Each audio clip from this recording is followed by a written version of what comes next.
It's been a long time since I read you a bedtime story from my book, Bedtime Stories for Musicians and Other People. So I think I'll read you one now. Are you sitting comfortably? Good.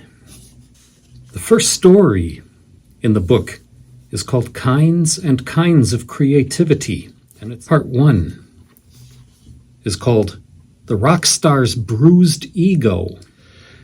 After wasting a lot of time and money, a rock star gave the president of a record company the master tape of the album he owed them. The rock star held the idea of his own talent in very high regard. In truth, however, he was not very good. His music was mediocre at best.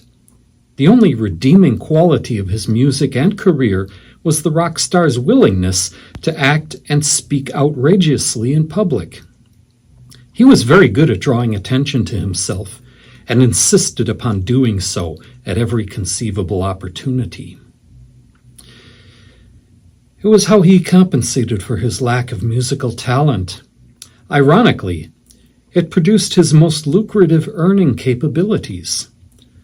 The manager of the rock star had previously entered difficult negotiations with Sammy, the president of the record company. They had come to an agreement for the rock star's third album.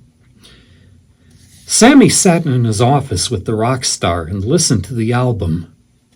It was awful. Sammy rarely sugarcoated anything he had to say. "What crap! There isn't one song we can use as a single. This is no good. If I released this, it would ruin your career." The rock star didn't like it when he wasn't being flattered. He started cursing and ranting. Sammy was not the kind of man who tolerated being disrespected, especially in his own office. But he didn't see the rock star as much more than a pampered child in an adult body who posed no threat. He treated him as one.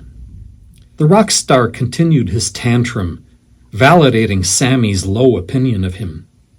Sammy wondered why they even signed him in the first place. At one point, during his tirade, the rock star shouted, "You don't know anything about artistic creativity." "Horse manure," Sammy said with condescending chuckle. "I have lawyers and accountants that are more creative than you." Now get out of my office. That was part 1. I'll put part 2 in another video. Thanks for listening.